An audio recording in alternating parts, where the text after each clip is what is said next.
নানা ধরনের দুরভিসন্ধি এখনো চলছে।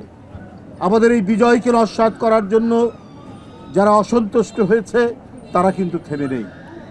যারা পরাজিত হয়েছেন তাদের ছিল অনেক কালো টাকা, তাদের আছে অনেক কালো টাকা, তারা বিভিন্ন জায়গায় ঘাপটি মেরে বসে আছে। আজকে আমরা আশুলিয়ায় দেখছি গার্মেন্টস শ্রমিকদের অবস্থান, তাদের ন্যায্য দাবি যেটা, সে ন্যায্য দাবির পূরণের ব্যাপারে আমাদের কোনো দ্বিমত নেই। কিন্তু কেবল একটি রাজনৈতিক সংগ্রামের মধ্যে দিয়ে বিজয় হয়েছে, তাদেরকে কে এখন উস্কানি দিচ্ছে? এই অদৃশ্য শক্তি কারা? এদের কালো হাত ভাঙার জন্য আজকে আবারও এই শ্রমজীবী মানুষ, সাগরের বাবা এবং তাদের মতো শ্রমিক ছাত্র জনতাদেরকে আজকে প্রস্তুত থাকতে হবে। গোটা দেশকে অস্থিতিশীল করার জন্য গভীর ষড়যন্ত্রে মেতে উঠেছে। এখন তো আমরা আলাপ আলোচনার মধ্যে দিয়ে অনেক সমস্যার আমরা নিরসন করব, কিন্তু এখন আবার রাস্তায় ব্যারিকেড এবং দেশটাকে নানা দুর্যোগের মধ্যে ঠেলে দেওয়ার পায়তারা করছেন যারা, তাদেরকে আপনারা সবাই চেনেন, আমরা সবাই চিনি। তাদের কাছে আছে অনেক কালো টাকা। এই কালো টাকা ছড়িয়ে তারা এক ধরনের অস্থিতিশীলতা তৈরি করছে এবং আরও করতে পারে। এই জন্য সবাইকে আজকে সতর্ক থাকতে হবে। কারণ এদের এত টাকা, আপনারা জানেন বিগত 16 বছরে প্রায় 100টার উপরে বিদ্যুৎ কেন্দ্র চুক্তি হয়েছে, যেটা ভারতের সাথে আদানি পর্যন্ত। এখানে যে খসড়া চুক্তি, খসড়া যে শর্ত, চুক্তি নয় শর্ত, এটাও তৎকালীন যে ডামি সরকার, সেই সরকার দেখেনি, এসছে সই করে দিয়েছে। কারণ টেবিলের নিচ দিয়ে তো হাজার হাজার কোটি টাকার লেনদেন হয়েছে। একটা দেশের সাথে আরেকটা দেশের কোনো একটি প্রজেক্টে চুক্তি হবে, তো চুক্তির খসড়া শর্তগুলো কি আপনি প্রধানমন্ত্রী, আপনার সরকার যে বিদ্যুৎ মন্ত্রী দেখবে না? দেখে না। কারণ এখানে তো পার্সেন্টেজের ব্যাপার আছে এবং একটি দেশকে খুশি করার বিষয় আছে।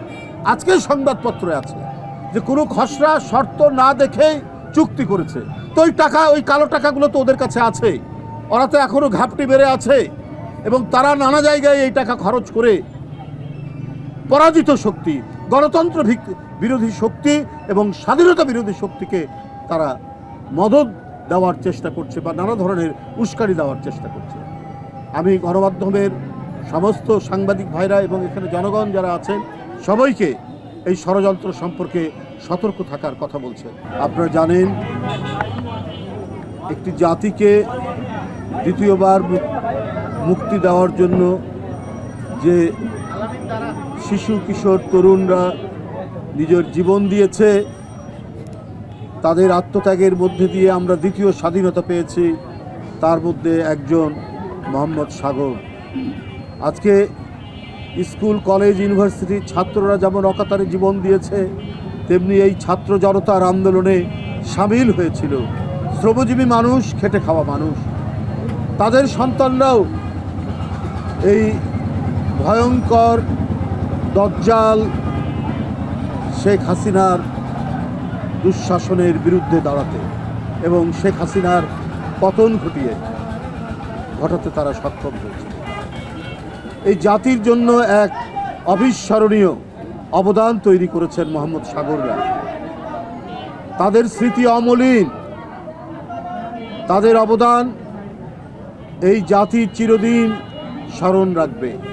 আমরা যদি তাদেরকে স্মরণ না রাখি তাহলে আমাদের স্বাধীনতা, আমাদের সার্বভৌমত্ব, আমাদের গণতন্ত্র, আমরা স্বাধীনভাবে বসবাস করার যে গ্যারান্টি, সেই গ্যারান্টিটা দুর্বল হয়ে যাবে। এই যে শ্রমজীবী মানুষের সন্তান মোহাম্মদ সাগর, বাবা রিক্সা চালায়, সাগরও রিক্সা চালাতো, অথচ দেখুন জনতার কাতারে সামিল হয়ে নিজের জীবন দিয়ে আজকে দেশকে মুক্ত করে গেছে। দেশের উপরে যে আধিপত্যবাদের কালো থাবা ছিল, সেই কালো থাবা ভেঙে গোটা জাতিকে তারা মুক্তি দিয়ে গেছে। আমরা সাগরদের কথা চিৎকার করে বললেও তাদের যে অবদান, তাদের যে ঋণ এই জাতির প্রতি, এই ঋণ আমরা পরিশোধ করতে পারবো না। বন্ধুরা, আজকে সাগররা জীবন দিয়েছে বলেই আমরা যারা কারাগারে ছিল তারা কারাগার থেকে মুক্ত হতে পেরেছি। অনেক মিথ্যা মামলা দিয়ে বিএনপির এবং অন্যান্য সমমনা রাজনৈতিক দলের নেতাকর্মীরা কারাগারে ছিলেন, পালিয়েছিলেন। তাদের নামে হাজার হাজার মিথ্যা মামলা আজকে বিগত 16 বছর ধরে এই নরপিশাচ আওয়ামী লীগ এবং তার সরকার প্রধান শেখ হাসিনা দিয়ে গেছেন। গোটা জাতির মধ্যে এমন একটি কারাগার তিনি রচনা করেছিলেন, কেউ যেন শেখ হাসিনার অন্যায়, অবিচার, লুটপাট, খুন, জখম এবং গুমের বিরুদ্ধে টু শব্দ করতে না পারে। সেই রকম বিষাক্ত বিভীষিকার মধ্যে থেকে গোটা জাতিকে মুক্ত করেছে মোহাম্মদ সাগররা। আজকে আমরা একটু নিঃশ্বাস নিতে পারি, আমরা একটু নির্ভয়ে কথা বলতে পারি। এই যে রাস্তার ধারে দাঁড়িয়ে কথা বলছি, এইটা আজ থেকে 2.5 মাস 3 মাস আগে কারো সম্ভব ছিল না, কারণ সামনে পিছনে সাইডে যে কোনো জায়গায় গোয়েন্দা পুলিশ ওত পেতে থাকতো এবং আমরাও শুধু নয়, বাপ মায়েরা পর্যন্ত তারা গ্রেপ্তার বা নানা ধরনের নির্যাতনের শিকার।